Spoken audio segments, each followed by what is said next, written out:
내게로 들어오라. 아멘. 네, 오늘은 아빠 밥 대신에 삼촌 밥으로 함께 은혜를 나누도록 하겠습니다. 여러분, 오늘 토라 포션의 이름은 단순하지만 매우 강력합니다. 한 글자로 보. 네, 가위바위보 할 때 보 말고 히브리어 보입니다. 개그인데 통할 줄 알았는데 안 통하네요. 네, 보. 네, 웃어주셔서 감사합니다. 네, 이것은 그만. 네, 이것은 들어오라라는 뜻인데요. 출애굽기 10장 1절에서 하나님은 모세에게 이렇게 말씀하십니다. 1절 말씀 함께 읽습니다. 시작. 여호와께서 모세에게 이르시되 바로에게로 들어가라. 내가 그의 마음과 그의 신하들의 마음을 완강하게 함은 나의 표징을 그들 중에 보이기 위함이며. 아멘. 여호와께서 모세에게 이르시되 뭐라고 말씀하셨습니까? 바로에게로 들어가라. 들어가라 말씀하십니다. 여기서 들어가라가 바로 히브리어 보인데요. 그런데 이 단어는 단순히 가라는 의미가 아닙니다. 우리가 토라 포션 세 번째 여러분 기억하십니까? 레크, 레이션 말고 레크, 레카. 와, 네, 레크, 레카. 레크, 레카. 네, 레크, 레카. 거기서 살펴본 것처럼 보통 히브리어에서 가라는 레크를 사용을 합니다. 오늘 본문에서 모세를 보내실 때도 만약에 하나님이 원하셨다면 레크 하면서 가라 말씀하실 수 있었을 텐데요. 오늘 하나님은 그러지 않으셨습니다. 오늘 본문이 말하고 있는 이 히브리어 보는 혼자 가는 어떤 이동이 아니라 함께 들어가는 초청 또는 하나님이 이미 계신 그 자리로 들어오는 것을 의미합니다. 그렇기 때문에 오늘 하나님께서 하신 말씀은 모세야, 네가 먼저 애굽을 뚫고 들어가라. 너 혼자 들어가서 어디 한번 잘 싸워봐 하신 것이 아니라 모세야, 두려워하지 말아라. 나는 이미 바로의 왕궁 깊은 곳에 먼저 들어왔다. 너는 내 임재가 이미 선 그곳으로 들어오라. 내가 이미 그곳에 있다. 너는 나의 임재의 영역으로 들어오라는 하나님의 강력한 초청인 것입니다. 이처럼 성경에서 히브리어 보는 단순한 장소 이동을 나타내는 것이 아니라 하나님과의 관계 안에서 언약의 자리로 초청하실 때 많이 사용되었는데요. 7장 1절 말씀, 창세기 7장 1절 말씀 함께 읽습니다. 시작. 여호와께서 노아에게 이르시되 너와 내 온 집은 방주로 들어가라. 이 세대에서 내가 내 앞에 의로움을 내가 보았음이니라. 아멘. 여러분, 여기서 보 어디 있을까요? 들어가라 하지만 들어오라인 것이죠. 하나님은 노아와 맺으신 그 언약 안에서 노아와 그의 가족들을 방주로 들어오라 말씀하신 것입니다. 이 단어는 모세가 십계명 돌판을 받을 때에도 동일하게 쓰였습니다. 출애굽기 24장 12절 있습니다. 시작. 여호와께서 모세에게 이르시되 너는 산에 올라 내게로 와서 거기 있으라. 내가 그들을 가르치도록 내가 율법과 계명을 친히 기록한 돌판을 내게 주리라. 네, 산 위로 올라 내게로 와서, 여기에 동일하게 보가 쓰인 것이죠. 우리가 앞에서 살펴본 이 각 구절들은 공통적으로 어떤 떠나감이나 단절됨을 의미하는 것이 아닙니다. 오히려 보호하심이나 관계의 회복 안으로, 언약 안으로, 임재의 영역 안으로, 통치의 영역 안으로 이동하는 것을 뜻한다라는 것이죠. 그렇기 때문에 오늘 토라 포션의 제목 보는 일방적인 어떤 명령이 아니라 왕의 초청이라고 볼 수 있는 것입니다. 왕의 임재와 왕의 통치, 왕의 나라로 들어오라. 나의 언약 안으로 들어오라. 내가 너를 지키고 나의 계획을 너희의 삶에 이루겠다 말씀하시는 왕의 강력한 초청이라는 것이죠. 랍비 전통에서도 이 구절은 이렇게 해석을 합니다. 하나님은 모세에게 내가 혼자 바로에게 가라고 하지 않으시고 내가 이미 바로의 궁 안에 있으니 나와 함께 그 자리로 들어오라고 하신 것이다. 랍비 전통에서 이렇게 해석을 하고 있죠. 그렇기 때문에 이 말은 굉장히 중요합니다. 마지막 때를 살아가는 성도에게 하나님은 이렇게 말씀하십니다. 성도들이여, 상황 속으로 홀로 들어가지 말고 내가 이미 통치하고 있는 그 자리로 들어오라. 여러분, 마지막 때는 어둠이 깊어져 가는 때입니다. 오늘 애굽의 열재앙 또한 점점 강도가 쉬워졌을까요? 어려워졌을까요? 어려워졌습니다. 강도가 세졌습니다. 그리고 그 시간을 지나는 가운데 빛과 어두움 또한 분명하게 갈라지게 되는데요. 출애굽기 10장 23절 읽도록 하겠습니다. 시작. 그 동안은 사람들이 서로 볼 수 없으며 자기 처소에서 일어나는 자가 없으되 온 이스라엘 자손들이 거주하는 곳에는 빛이 있었더라. 여러분, 어디에 빛이 있었다고 합니까? 이스라엘 자손들이 거주하는 곳, 그곳에는 빛이 있었더라. 여러분, 아멘이십니까? 마지막 때의 신앙은 어떤 신앙일까요? 마지막 때의 신앙은 회피하고 숨는 신앙이 아니라 하나님께서 들어오라 하신 자리로 우리가 들어가는 믿음입니다.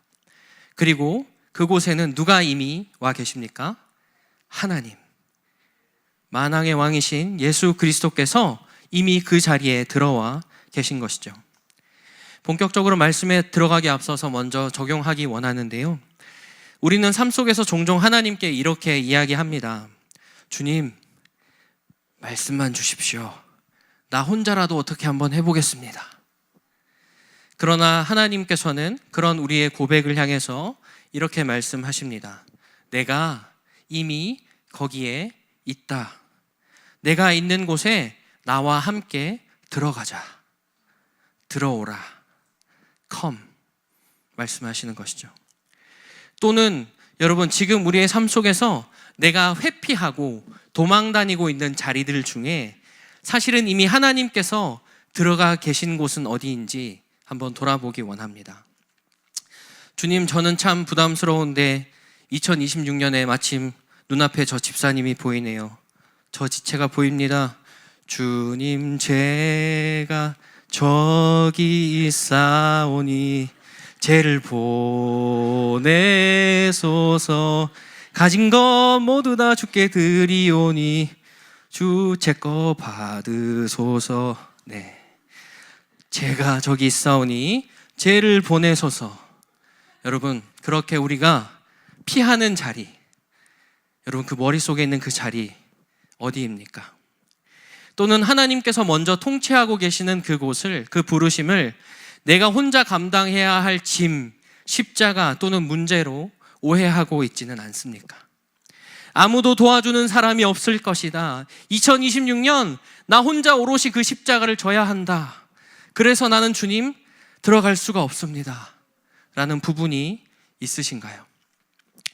그러나 여러분, 오늘 우리가 이 시간 내가 바로의 나의 발걸음으로 그 바로의 궁에 우리가 들어가지 않는다면 오늘 본문이 증거하는 이 놀라운 구원의 역사들, 놀라운 이적들은 결코 우리의 삶에서, 나의 삶에서 일어날 수 없습니다. 하나님은 이 마지막 때 우리를 중립의 자리에 머물라 하지 않으십니다. 그런 것이 아니라 통치가 드러나는 자리, 내가 이미 임재해 있는 그 자리로 들어오라 콜링하십니다. 나의 백성들아, 나에게로 들어오라. 내가 이미 그 바로의 궁을 다스리고 있다. 심판을 두려워하지 말고 나의 언약과 나의 통치 안으로 come, 들어오라 선언하고 계신 것이죠. 여러분, 오늘 말씀을 통해서 내가 이미 임재한 곳으로 들어오라 말씀하시는 그 하나님의 음성에 귀 기울이고 순종하며 들어가는 모든 분들 되시기를 선포하고 축복합니다. 네, 이제 본론으로 들어가 보겠습니다. 하나님은 모세를 광야에서 바로의 궁으로 부르시게 되는데요. 광야에서 궁으로 들어가게 된다라는 것은 세상적인 관점으로 보면 어떻습니까? 여러분이 갑자기 대통령궁에 들어갑니다. 네, 세상적인 관점에서 보면 더 안전하고 안정적인 자리로 들어가는 것이라 생각할 수 있죠. 그러나 오늘 본문의 이 이동은 결코 안전한 자리, 편안한 자리로의 이동이 아닙니다. 여러분, 바로의 궁은 어떤 곳입니까? 국가적으로 풀어져 있는 우상과 그 제단의 중심이 있는 곳입니다.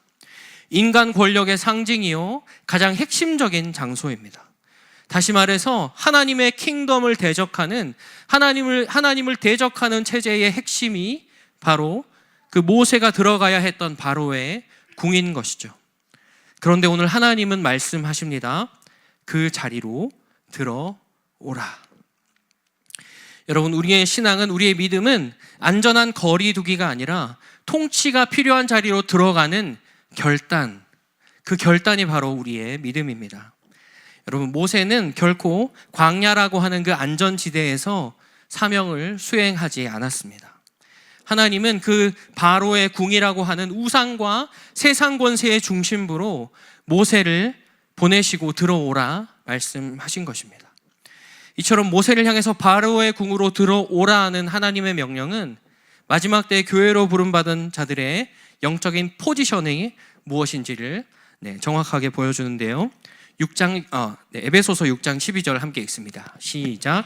우리의 씨름은 혈과 육을 상대하는 것이 아니요 통치자들과 권세들과 이 어둠의 세상 주관자들과 하늘에 있는 악의 영들을 상대함이라. 아멘. 여러분, 교회 공동체는 어떤 이 인간적인 이상을 쫓아가거나 위로를 따라서 광야로 도망치는 공동체가 결코 아닙니다. 그런 것이 아니라 우리가 방금 읽은 에베소서 6장 말씀처럼 통치자들과 권세들과 이 어둠의 세상 주관자들과 하늘에 있는 악한 영들을 상대해야 할 그곳, 하나님의 임재와 통치가 선포되어야 할 바로의 궁, 그 바로의 궁으로 친히 파송된 군대, 파송된 공동체가 바로 우리 교회인 것이죠. 오늘 우리가 살아가는 이 마지막 때 어떤 시대입니까? 경제적인 혼란은 가중됩니다. 곳곳에 기근과 전쟁, 또 인본주의와 공산주의 사상이 주는 영적인 어두움들, 도덕적인 붕괴들, 우리의 눈앞에 펼쳐진 이 모든 상황은 마치 광범위하고 깊은 재앙처럼 우리의 두 눈에 보여지기도 합니다. 이처럼 하늘의 직전에 와 있는 이 세상은 점점 타락하고 있지만, 그러나 여러분, 동시에 하나님 나라의 킹덤은 확장되고 있는 줄 믿습니다. 아멘. 제주도에도 확장되고 있습니다. 아멘. 그렇기 때문에 이 마지막 때에는 교회들이 후퇴하고 머무르고 위축되는 시간이 아니라 오히려 강력한 증인들로 세워지는 그런 시간인 것이죠. 예수님도 이렇게 말씀하십니다. 마태복음 24장 14절 시작. 이 천국 복음이 모든 민족에게 증언되기 위하여 온 세상에 전파되리니 그제야 끝이 오리라. 아멘. 여러분, 그렇기 때문에 우리의 믿음은 하나님의 임재와 통치가 선포되어야 할 그 세상의 중심으로 도시 한가운데로 들어가야 하는 것이고, 또한 열방의 킹덤의 복음이 필요한 나라들을 향해서 나아가야 합니다. 이 영역은 아닐 거야, 저곳에 하나님은 임재하실 수 없어 하면서 그 하나님의 임재와 통치를 우리 스스로 제한하고 의도적으로 회피하고 도망 다닐 것이 아니라 바로의 궁에 먼저 임재하셔서 들어오라 말씀하시는 그 하나님의 음성을 듣고 들어갈 수 있어야 한다라는 것입니다. 이 말씀을 준비하면서 저 또한 큰 도전과 직면 앞에 서게 되었습니다. 이 말씀을 전하기까지 주님, 저도 이 말씀을 못 전하겠습니다. 부담스럽습니다. 과연 나는 지금 이 말씀에 아멘으로 순종할 수 있는가? 내가 과연 그 모세였다면 들어오라 말씀하시는 하나님의 음성에 순종할 수 있었을까? 이 말씀을 연구하고 준비한 저 또한 이 자리에 그 누구보다 이 말씀 앞에 먼저 직면하고 서야 할 사람임을 보게 된 것이죠. 여러분, 부족한 저를 포함해서 이 시간 말씀을 듣는 우리 사랑하는 지체들을 향해서 하나님께서 말씀하십니다. 바로에게로 들어가라. 네, 가볍게 아멘. 바로에게로 들어오라. 나의 임재와 통치가 있는 그 바로의 궁으로 들어오라. 오늘 이 강력한 하나님의 도전 앞에서 우리가 해야 할 것은 도망가고 회피하고 침묵할 것이 아니라 말씀 앞에 우리의 존재 자체로 서야 합니다. 여러분, 그리할 때에야 거기서부터 하나님의 그 출애굽의 역사가 시작될 줄 믿습니다. 어떻습니까, 여러분? 오늘 말씀을 듣는 우리 각자에게는 지금 시즌에 따르는 그 바로의 궁이 있습니다. 여러분, 머리에 생각나는 거 있으시죠? 가정이든 직장이든 도시든 열방이든 지금 우리의 삶에 들어가야 할 그 바로의 궁이 있다라는 것이죠. 그리고 오늘 하나님은 그 안으로 우리를 초청하십니다. 이 시간 우리 모두가 우리를 부르시는 그 강력한 하나님의 초청, 바로에게로 들어오라 말씀하시는 그 하나님의 음성에 아멘, 주님 내가 들어갑니다 선포하며 나아가는 모든 분들 되시기를 축복합니다. 네, 이어서 하나님의 이 들어오라 보가 가진 더 깊은 의미를 살펴보기 원하는데요. 하나님은 모세에게 네가 가서 싸워라, 네가 가라 하와이, 네가 가라 바로궁 하지 않으셨습니다. 들어오라 하셨죠. 여기에는 먼저 들어가셔서 통치하시는 하나님의 초청도 있지만 한편으로 보면 하나님의 함께하심, 동행에 대한 강력한 선포가 녹아있기도 합니다. 여러분, 호렙산의 떨기나무 불꽃에서 모세를 부르시는 그 하나님을 기억하십니까? 출애굽기 3장 11절 12절 읽습니다. 시작. 모세가 하나님께 아뢰되 내가 누구이기에 바로에게 가며 이스라엘 자손을 애굽에서 인도하여 내리이까? 하나님이 이르시되 내가 반드시 너와 함께 있으리라. 내가 그 백성을 애굽에서 인도하여 낸 후에 너희가 이 산에서 하나님을 섬기리니 이것이 내가 너를 보낸 증거니라. 아멘. 하나님께서는 모세에게 내가 반드시 너와 함께 있으리라, 내가 너와 함께 가리라 약속하여 주셨습니다. 그렇기 때문에 지금 그 바로의 궁으로 들어와야 하는 모세에게 중요했던 것은 눈앞에 펼쳐질 그 상황의 경중이나 나의 삶에 닥쳐올 그 핍박의 강도가 아니었습니다. 그런 것이 아니라 누가 그 자리에 먼저 계시느냐 였던 것이죠. 여러분, 마지막 때를 살아가는 성도들이 쉽게 두려움에 빠지는 이유는 무엇입니까? 그것은 마지막 때에 믿는 자들에게 닥칠 상황이 강력하거나 닥쳐올 핍박이 심해서가 아닙니다. 우리가 두려움에 빠지는 이유는 하나님이 이미 그 자리에, 하나님이 이미 그 바로의 궁에 계시다는 그 진리를 우리가 잊기 때문입니다. 하나님의 함께하심, 하나님의 먼저 거하심을 망각하고 나 홀로 버티고 감당해야 해, 나 홀로 싸워야 해 라고 여기기 때문인 것이죠. 그래서 마지막 때 우리가 경험하게 되는 두려움의 본질은 어떤 눈앞의 상황이 아니라 영적인 고립감인 것입니다. 예를 들어 볼까요? 우리 나라를 위해서 열심히 싸우시는 분들 외로우시죠? 내가 국가적인 어려움 가운데 광장에 나가서 하는 싸움은 나 혼자만의 것이야. 도와주는 사람이 없어도 나만큼은 끝까지 싸워야 해.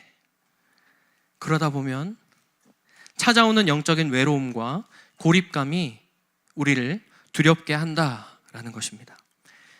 제가 재작년에 병원에 4개월 입원을 했을 때 이런 고립감을 경험한 적이 있습니다. 여러분, 의료 파업이 일어난 직후에 병원에 입원해 보셨습니까? 의료 파업이 일어났습니다. 저를 수술해준 레지던트 다 사표 쓰고 나갔습니다. 6인실 병실에 저 혼자 남아 있었습니다. 그때는 간병인도 안 쓰고 있었습니다. 나 홀로 싸워야 한다, 이겨내야 한다는 고립감과의 치열한 싸움이 7번의 수술 동안 계속 찾아왔습니다. 그런데 여러분, 그런 오늘 이런 모세의 상황 가운데 모세가 두려워하지 않을 수 있었던 이유는 무엇일까요? 바로가 약해졌기 때문이 아닙니다. 함께하는 사람이, 주변에 있는 사람들이 많아서도 아닙니다. 오직 들어오라 말씀하신 하나님께서 모세의 손을 잡고 모세와 함께 들어가셨기 때문에 두려워하지 않을 수 있었던 것이죠. 좀 더 들어가서 우리의 경건 생활은 어떻습니까? 우리가 하나님 앞에 기도할 때조차도 우리의 상황과 문제를 나 혼자 들고서 하나님 앞에 서지는 않습니까? 주님 함께 가주십시오가 아니라 마치 결제 서류를 들고 부장님 앞에 홀로 서 있는 직장인처럼 주님 결제만 해주시면 됩니다. 맡겨만 주시면 저 혼자 한번 어디 해보겠습니다. 고백하지는 않습니까? 여러분, 오늘 우리가 해야 할 것은 다른 것이 아닙니다. 우리가 우리의 삶에 펼쳐진 수많은 문제들을 하나님한테 브리핑하기 위해서 애쓰기 전에 하나님이 이미 그 자리에 계시는구나. 이미 하나님께서 그 자리를 통치하고 계시는구나. 믿음으로 인정해야 합니다. 뿐만 아니라 주님이 우리와 함께 들어가 주심을 믿는 믿음이 필요한 것이죠. 여러분, 저도 그렇게 수술방을 한 번, 두 번, 세 번, 네 번 의료 파업이 일어나고 면회도 제대로 할 수 없고 4개월간 홀로 있는 가운데 계속해서 저에게 주신 확신은 기원아, 내가 너와 함께 할게. 기원아, 내가 너의 수술방에 너보다 먼저 들어갈게. 교수님이 칼을 짚기 전에 내가 그 칼을 집어줄게. 그 음성을 통해서 저도 그 수술방에 승리할 수 있었습니다. 여러분, 우리의 기도의 첫 문장은 이렇게 바뀌어야 합니다.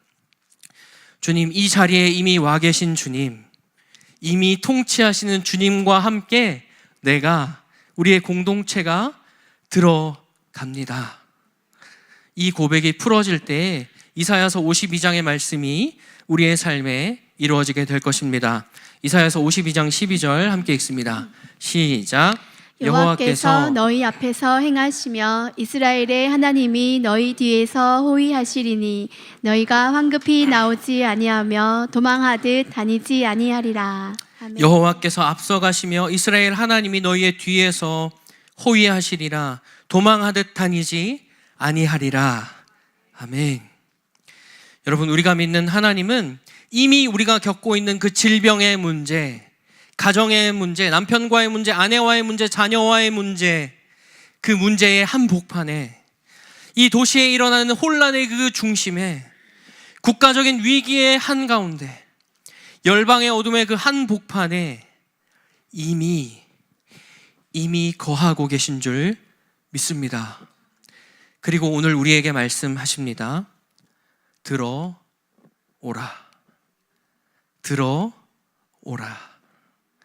여러분, 우리가 지금 머물고 있는 그 영역이 어디이든지 우리와 함께 하시겠다 약속하시며 우리를 초청하시는 그 하나님 앞에 아멘, 아멘 응답하는 모든 분들 되시기를 도전합니다. 이 시간 선포하며 축복합니다. 먼저 들어가셔서 통치하고 계시는 그 하나님을 보는 믿음의 눈들이 열릴지어다.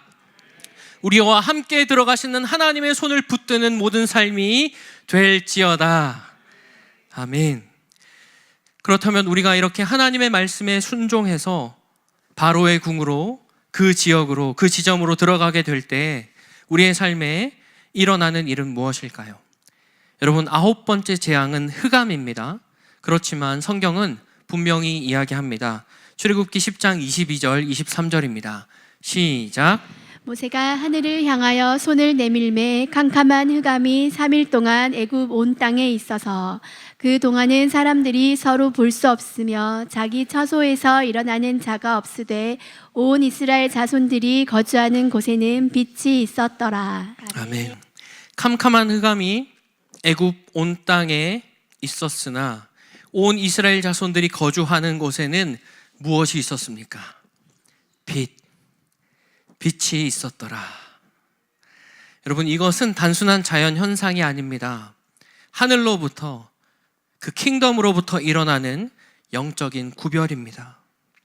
여러분, 마지막 때의 교회는 그렇기 때문에 어둠 속에 그저 매몰되어 있고 머무는 공동체가 아닙니다. 어둠 속에서도 빛을 드러내는 공동체인 것이죠. 이사야서 60장 1절 말씀 함께 있습니다. 시작. 일어나라 빛을 발하라. 이는 내 빛이 이를 얻고 여호와의 영광이 내 위에 임하였음이니라. 아멘이십니까? 아멘. 아멘. 여러분, 빛의 속성은 무엇입니까? 빛은 숨어 있지 않습니다. 빛은 반드시 드러납니다. 하나님께서 오늘 우리에게 들어오라 명령하시는 이유는 우리 모두를 그 어둠의 땅 속에 빛의 증거로, 복음의 증인들로 세우기 위함인 것이죠. 이 시간 말씀을 듣는 우리 모두는 어둠 속에서도 그 복음의 빛을 소유한 강력한 킹덤의 등대 같은 자들인 줄 믿습니다. 옆에 선포할까요? 당신은 등대입니다. 당신은 등대입니다. 아멘. 여러분, 그렇다면 그 빛은 어둠 속에서 어떻게 드러나게 될까요? 우리 모두에게 주신 그 여호와 하나님의 빛은 우리의 주변 환경이 바뀌어서 생기는 것이 아니라 우리에게 주신 자리를 지킬 때 빛이 납니다. 주변 환경이 바뀌어서 생기는 것이 아니라 내게 주신 자리를 지킬 때 그 빛이 드러나게 됩니다. 여러분, 잘 생각해 보십시오. 오늘 본문에서 이스라엘 백성들은 애굽 땅을 떠난 것이 아니었습니다. 같은 땅에 있었고요. 같은 땅의 시간에 있었고 똑같은 재앙 속에 같이 머물고 있었습니다. 그렇지만 그 이스라엘 백성들, 하나님의 백성들이 거하는 곳에는 그곳에만 빛이 있었습니다. 여러분, 오늘을 살아가는 우리는 어떻습니까? 하나님, 지금 내 상황만 좀 바꿔주시면, 내 상황만 좀 바꿔주시면 내가 뭐라도 주님을 위해서 하겠습니다. 고백하면서 내가 처한 환경이 좋아지면, 나의 주변의 상황들이 좋아지면 나도 언젠가 빛을 발하게 될 거야, 이렇게 생각하고 있지는 않습니까? 아니면 혹시 내 안에 빛의 그 부재를 주변 상황 탓으로만 돌리고 있는 것은 아닐까요? 이 시간 도전하기 원합니다. 이번 한 주간 우리가 처해 있는 그 모든 상황과 자리 가운데에서 우리의 중심을 바꾸십시다. 처지에 대한 불평 대신에 함께 하실 하나님에 대한 감사가 풀어질지어다. 상황에 대한 침묵 대신에 하나님의 통치를 선포하는 입술들이 될지어다. 부르심에 대한 회피 대신에 기도로 끝까지 나가 싸워 이기는 군사들이 될지어다. 데살로니가전서 5장 5절과 6절 말씀 함께 읽습니다. 시작. 너희는 다 빛의 아들이요 낮의 아들이라. 우리가 밤이나 어둠에 속하지 아니하나니 그러므로 우리는 다른 이들과 같이 자지 말고 오직 깨어 정신을 차릴지라. 아멘. 여러분, 우리는 빛의 아들이요 빛의 딸인 줄 믿습니다. 우리에게 주신 그 자리를 끝까지 지킴을 통해서, 끝까지 진리를 선포함을 통해서 주님께서 비추시는 그 강력한 빛을 경험하고 반사하시는 모든 분들 되시기를 예수 그리스도의 이름으로 축복합니다. 네, 여러분, 마지막 때의 성도의 정체성은 숨는 자가 아닙니다. 숨는 자가 아니라 서 있는 자이고, 회피하는 자가 아니라 들어가는 자입니다. 그리고 단순히 버티는 자가 아니라 증인의 삶을 사는 자입니다. 그래서 하나님은 이 마지막 때가 다가오면 다가올수록 여러분 피하십시오가 아니라 들어오라 말씀하시는 것이죠. 이런 마지막 때의 성도의 삶과 관련해서 이어서 기록된 10번째 재앙과 또 6월절에 대한 말씀은 들어오라 말씀하신 주님이 원하시는 마지막 때 성도의 모습들을 제시하고 있습니다. 하나씩 살펴보도록 하겠습니다. 먼저 출애굽기 12장 11절입니다. 시작. 너희는 그것을 이렇게 먹을지니 허리에 띠를 띠고 발에 신을 신고 손에 지팡이를 잡고 급히 먹으라. 이것이 여호와의 유월절이니라. 네, 이렇게 먹을지니 허리에 띠를 띠고, 가장 먼저 허리에 띠를 띠라 말씀하십니다. 여러분, 제가 많이 먹어봐서 아는데 허리에 띠를 띠면 먹을 수 있을까요? 많이 못 먹습니다. 뷔페에 가서 집니다. 그런데 왜 하나님은 이렇게 먹을지니 허리에 띠를 띠라 말씀하시는 것일까요? 이것은 마지막 때에 영적인 긴장감을 가지고 준비된 삶을 살라는 것을 의미합니다. 왜 그렇습니까? 마지막 때를 사는 자의 삶은 평안하다 하면서 드러눕는 것이 아니라 준비된 삶이기 때문입니다. 오늘 하나님은 이스라엘을 재앙이 시작되기 직전에 불러내지 않으셨습니다. 오히려 그 애굽에 임한 재앙의 한복판에서 그 재앙이 가장 극에 달했을 때에 킹덤의 구별과 통치를 드러내신 것입니다.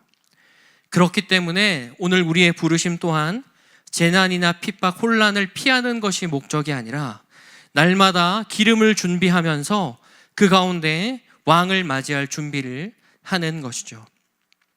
여러분, 임박한 심판의 때를 사는 성도의 삶은 회피하며 생존하기에 급급한 삶이 아니라 준비하며 순종하는 적극적인 믿음의 삶으로 나아가는 것인 줄 믿습니다. 예수님도 말씀하십니다. 누가복음 12장 35절 36절 읽습니다. 시작.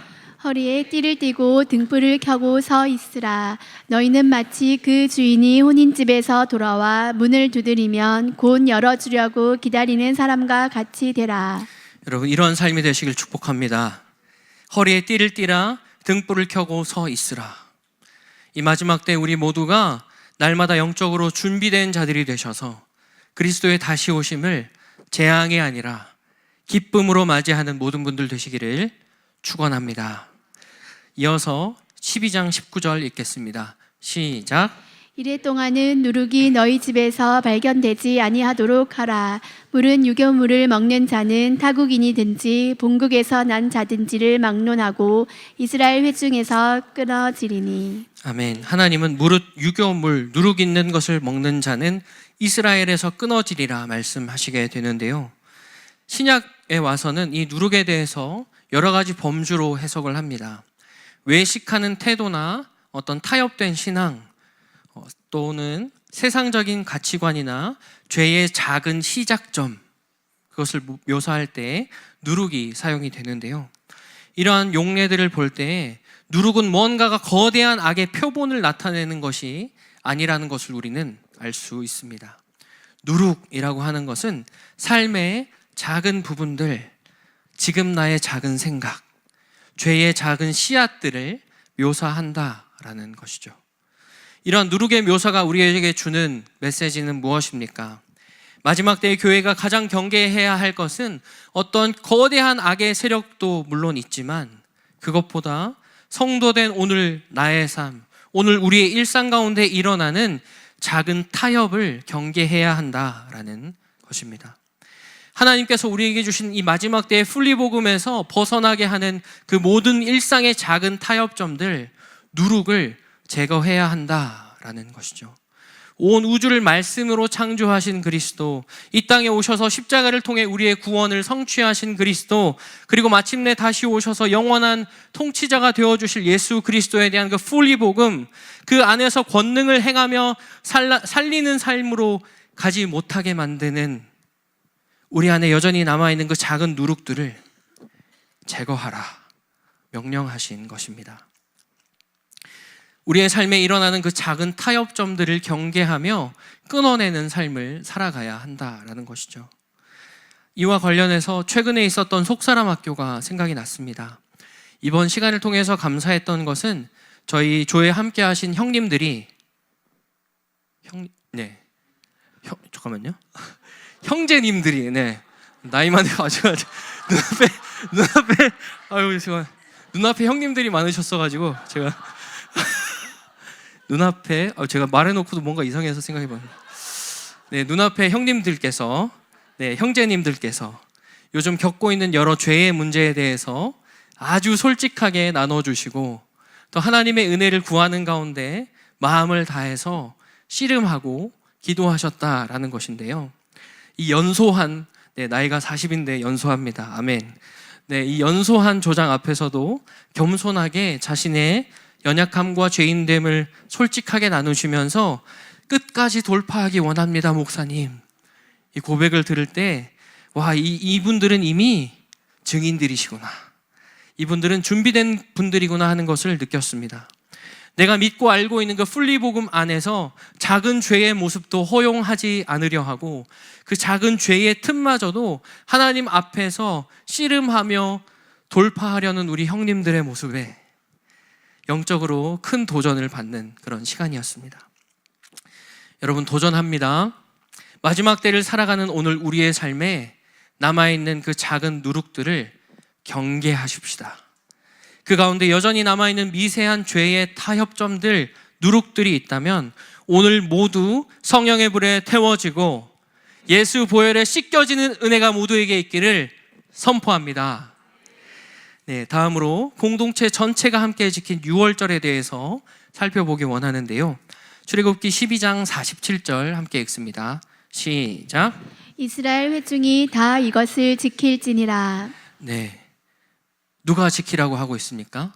이스라엘 회중이 다, 온 회중이 지킬지니라. 하나님은 이 유월절을 각 개인의 행사가 아니라 공동체 전체의 예배로 제정하셨습니다. 이런 말씀을 오늘 우리에게 적용하면 어떻습니까? 바로의 궁으로 들어오라 말씀하신 하나님은 개인주의적인 신앙 안 나갑니다. 안 나갈 거예요. 가나안 성도의 그 정체성을 허락하지 않으신다라는 겁니다. 성도의 삶을 살아가는 자들이라면 공동체로서의 정체성을 함께 가지고 사는 것이 중요하다라는 것이죠. 여러분, 이것을 가장 잘하는 존재가 한 명 더 있습니다. 누구일까요? 사탄입니다. 사탄의 전략은 무엇입니까? 마지막 때에 부르심을 아는 공동체들을 깨뜨리려 합니다. 교회를 무너뜨리려 합니다. 지난주와 또 이번 주 내내 국내나 해외 할 것 없이 쏟아져 나왔던 그 교회에 대한 뉴스들을 보십시오. 강력한 복음을 선포하는 목회자들의 틈을 찾아서 교회의 연약함을 들추어내서 그간의 선포와 메시지를 무력화시키려고 합니다. 교회, 목사라는 단어만 들으면 경기 반응을 일으키게 만들고 함께 모여서 공동체를 이루는 교회들을 향해서 비난과 정죄의 말들을 쏟아내게 합니다. 공공의 선을 외치는 사람들이 교회 공동체로 모이는 것에 대해서 불의한 자들의 모임이다 외치고 있습니다. 어떻게 보면 코로나 때보다도 더 심하게 교회가 교회를 비난하고 정죄하는 일들이 불일 듯 일어나고 있는 것이죠. 이런 상황 가운데 있는 오늘날의 교회들을 향해서 출애굽기 말씀은 이스라엘 회중이 다 이것을 지킬지니라 선포합니다. 끝까지 하나님 나라, 끝까지 킹덤의 공동체로 함께 할 것을 교회들에게 도전하고 있는 것이죠. 히브리서 말씀 또한 동일한 도전을 우리에게 줍니다. 히브리서 10장 24절과 25절 읽습니다. 시작. 서로 돌아보아 사랑과 선행을 격려하며 모이기를 피하는 어떤 사람들의 습관과 같이 하지 말고 오직 권하여 그 날이 가까움을 볼수록 더욱 그리하자. 여러분 아멘이십니까? 네, 이 말씀 코로나 때 정말 많이 봤던 것 같습니다. 싸우면서 모입시다. 여러분 마지막 때도 마찬가지죠. 마지막 때의 교회는 모이는 교회입니다. 모여서 함께 서로의 믿음을 지키고 붙잡아주는, 끝까지 사랑하는 공동체입니다. 여러분, 우리는 혼자 남으면 무너지고 함께 서면 살아납니다. 앞뒤 좌우를 보면서 축복하겠습니다. 혼자 남으면 무너지고 함께 서면 살아납니다. 선포하면서 혼자 남으면 무너지고 함께 서면 살아납니다. 아멘. 그렇기 때문에